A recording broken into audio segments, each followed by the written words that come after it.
Chapter 3. Our evening of hiding from the world only lasted a couple of hours. It was interrupted when a truck pulled into the yard. Recognizing the sound of the engine, I headed to the kitchen to fix another plate while Devin got the door. As much as I'd been enjoying the time with Devin, I didn't mind the intrusion. That probably had something to do with who it was. I'd never admit it to anyone, but Rain was my favorite sibling. He and I are the closest in age of all of us, being only 6 months apart. Things like that happen when much of your family is adopted. Carrying the plate with me, I got back to the living room to find Devin had paused the film and was once again sitting where we'd been earlier, on one of the 2 sofas in our living room. Rain was seated on the other sofa. His black uniform shirt was neat but no longer crisp and fresh like I knew it had been when he started his shift. His dark hair was pulled tight against his head, making it look short, but I knew better. I knew he kept it in a tight French braid while he worked because loose the waist-length hair got in the way.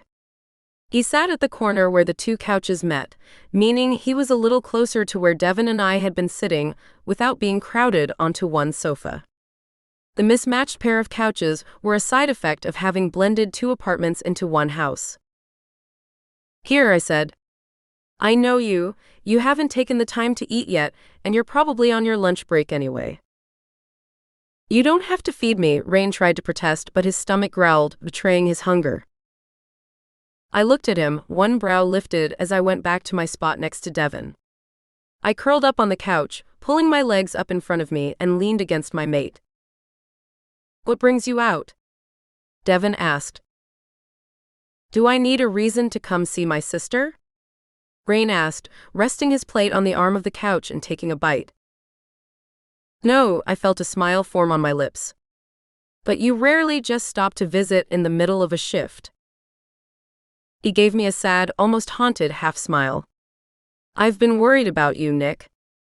You haven't been yourself, which is understandable, but you've not bounced back like I expected." His eyes flicked to Devin's face, then back to mine. "Losing the baby hit me hard, Rain. I spent a while not wanting to feel anything.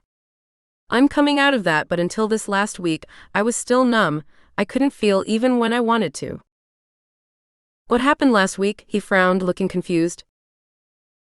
I fell silent. I wasn't sure how much to tell him. I turned and looked up at Devin, who nodded at me to continue.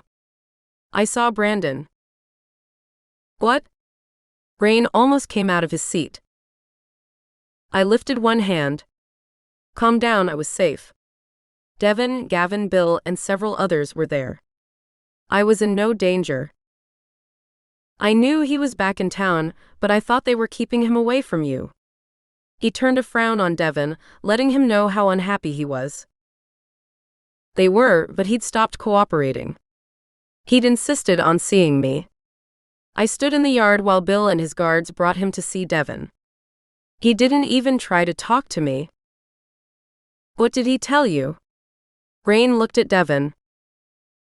"That's not important," Devin said. Telling Rain would only raise problems and cause him the internal conflict of needing to share the information with the police. I didn't want to do that. I tried to steer things back on topic. "Anyway, seeing him. I got so angry I could barely see. That is the first thing I'd felt in ages. I wanted to beat the shit out of him." "Why didn't you?" Rain asked. "Someone had already beat me to it. He was covered in bruises. Besides, I didn't want to spend that much time around him. I waited until he started talking and I came inside." "Well, at least you felt something. It's a start." I took a deep breath and snuggled back against Devin. His arms tightened around me. Picking up one of his hands, I wove my fingers into his. He rubbed his thumb back and forth over the back of my hand in a soothing motion. "It is. Now tell me, how are you doing?" He gave me a more genuine smile than before. "I'm good. Busy but good." "Work? Or do you have something else going on?" "Work mostly. 3 missing persons, known associates to one another, is no small thing around here. It's kept everyone on the force busy." Add to it the usual holiday trouble, domestics and D&Ds, he shrugged. I knew his missing persons case was likely our three murderers, Wesley Garza, Willie Anderson, and Bryson Jessup. Jessup was the body we'd retrieved that morning, and the other two had fled town. I suspected Bill and Devin were still looking for them, but didn't know for sure. Mostly, huh? What else has kept you so busy? Teasing my brother was fun and lifted my spirits higher than they'd been in a while. I suspected he was hiding something. I didn't really care what it was, just teasing him about it was enough for me. His face turned pink. I've been seeing someone. Ooh, I grinned. Is it someone I know?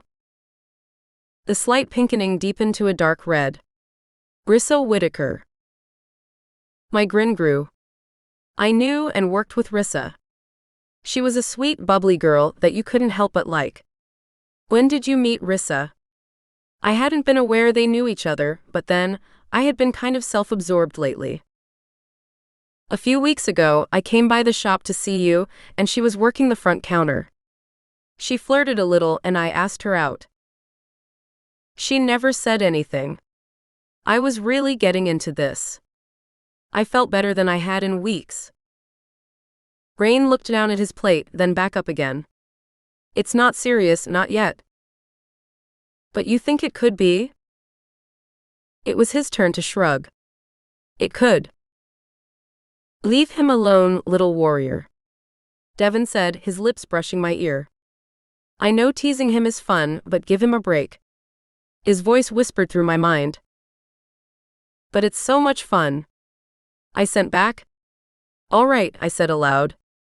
What else brings you around? Mom called, said she hadn't heard from you in a couple days, she's worried. So you offered to come check on me. Yeah, it didn't hurt that I wanted to see you too. He looked at me and his eyes softened. I wanted to check on you for myself, see how you're doing. I leaned forward and laid my hand on top of Rain's. I knew his abilities tended to work better with skin-to-skin contact. You wanted to see if you could get a reading on me? I gave him an indulgent smile. He froze, his eyes glazing slightly. It wasn't something most people would have recognized, but Devin and I both had enhanced senses. It was enough to let me see the minute changes in Rain that I'd learned came along with one of his visions. Rain had once told me that he thought his visions were a genetic thing, passed down from the family he barely remembered. One of his few memories from before he joined our family was a woman he thought was his grandmother, telling him to never tell anyone that he saw things. For years he'd done exactly that, but in order to explain to me how he knew my secret he'd had to tell me his. Now we kept each other's secrets. His eyes cleared and I leaned back, settling once more against Devin. Well? Devin asked. He would have noticed the signs himself. Good or bad? Rain blinked several times, clearing his mind before looking back at us. Well, now I know why you saw Brandon this morning. He frowned at Devin for a few seconds, then looked back to me. But good for the most part. A crease formed on his brow. We're gonna have some new people in the area before too long, your kind of people, some will stay, some won't. He looked away toward the large picture window next to the door, but stared sightlessly at the glass. But there's something more, something I'm not seeing. A shadow, something dark, but I can't see what it is. She's in danger? Devin asked, his voice worried. I'm not sure. Rain set his empty plate on the coffee table and sat perched on the edge of his seat. It wasn't something I saw, just a feeling I got. It's possible there's still someone after her, but we've known that for a while, it's not news. I'm not sure if what I'm feeling is that, or if it's something different. It guarantees I won't be reassigning Gavin soon, Devin said, giving me a light squeeze. He knew I was getting tired of it, but I understood why he wanted me to keep someone with me all the time. There were too many people who wanted to hurt me that we didn't know the whereabouts of. I was fast and strong, but they'd already proven I couldn't outrun a tranq dart. I want to start training again, I spoke up.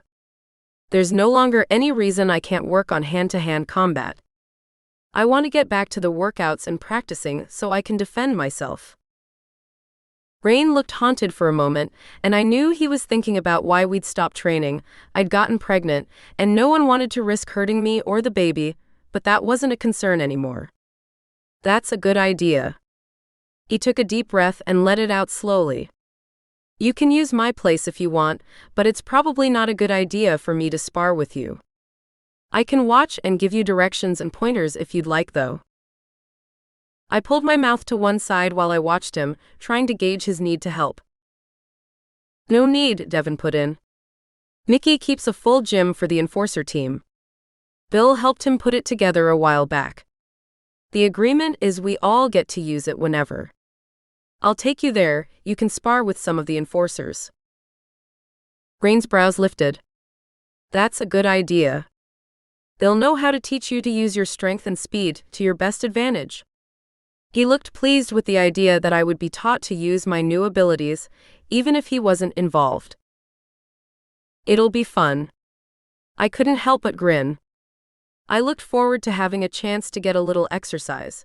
Between the cold weather and my recent depression, I hadn't been out of the house much recently. Rain's PCD buzzed. He pulled it from the leather holster on his belt and glanced at the screen. That's for me, I've gotta go. He stood and waited until I did the same, then pulled me into a tight hug.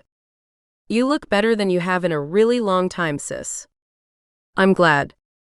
He released me and clapped one hand on Devin's shoulder. You take good care of her. Keep it up. He smiled at me one more time, then let himself out. You do look a lot better today, Devin said, standing beside me. I feel better today. Getting out of the house and out of town for a little while helped, I think. Whatever it was, I'm glad. He gave me a soft kiss, then broke away. Gathering the dishes from the coffee table, he headed for the kitchen. You still want to lay around and watch films all afternoon? I pulled a face, thinking about it. I'm thinking a couple of films, then maybe you'll join me in the tub and we can relax a while, see where it goes from there. I gave him a wink as he came back into the room. Sounds good to me. Devin was off again the next day. Months earlier, he'd started working for my dad, helping him out on the farm, and they had their own system of working out who worked when. It had started out with a more regular schedule, but after I lost the baby, they had changed things and I hadn't cared enough to keep track of the new system. After breakfast, Devin waited until Gavin arrived, then disappeared into the storage building turned office to deal with some pack business. There were some things he needed to deal with before we went to my parents' house for our weekly Sunday dinner.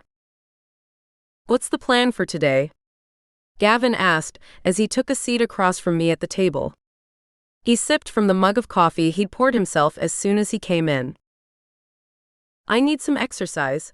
I glanced around the room, thinking about what needed to be done. I'd already cleaned up after the meal, but I needed to get dressed. I was still wearing the sweats I'd pulled on when I got out of bed. They'd been worn several days already and were way past starting to smell. I'm restless and starting to go a little stir-crazy. A crease formed between his eyes as he gave me a slight frown. What do you have in mind? I want to go over to Mickey's, use the gym, maybe spar a little. Gavin's frown deepened. I'm not sure that's a good idea.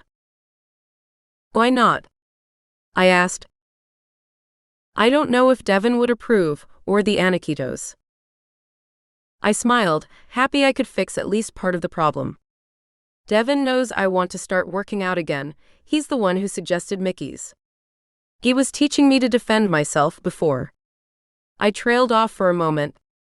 Anyway, I want to get back into it. It was fun and it's not a good idea for me to work out with Rain anymore, but I can work with the team. What about the Aniquitos? Let me deal with him. I wasn't worried about Bill.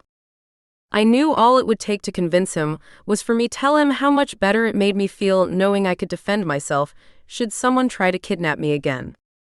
He would agree to pretty much anything, as long as it was reasonable and I wasn't endangering myself. He might not be blood family, but he'd been my dad's best friend since before I'd been adopted. He was like a second father to me. My losing the baby had hurt him as badly as it had the rest of my family, and I knew he was worried about how I'd been handling it. I was confident he wouldn't be angry with Gavin for taking me to the gym, at least not for long. Gavin looked reluctant. I rolled my eyes. Let me get dressed, then we can go out and Devin can tell you himself. I pushed myself to my feet and headed for the bedroom. A few minutes later I returned, wearing my workout clothes beneath a clean pair of sweats and a pair of tennis shoes. Come on. Let's go see what Dev's up to. I grabbed my jacket from next to the back door and pulled it on while I waited for Gavin to join me. Together, we headed across the driveway to see my mate.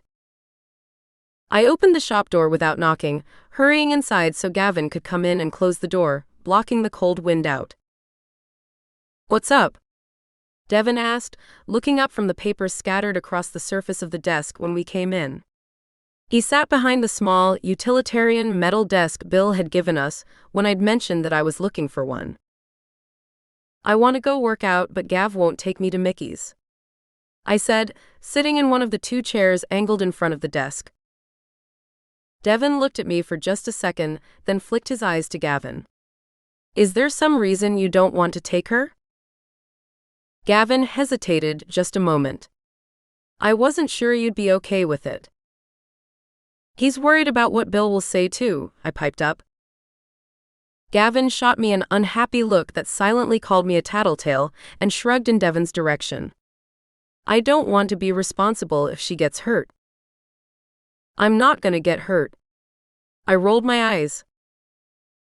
Devin grinned at me, then looked back to my guard. It's more likely she'll hurt someone else, not the other way around.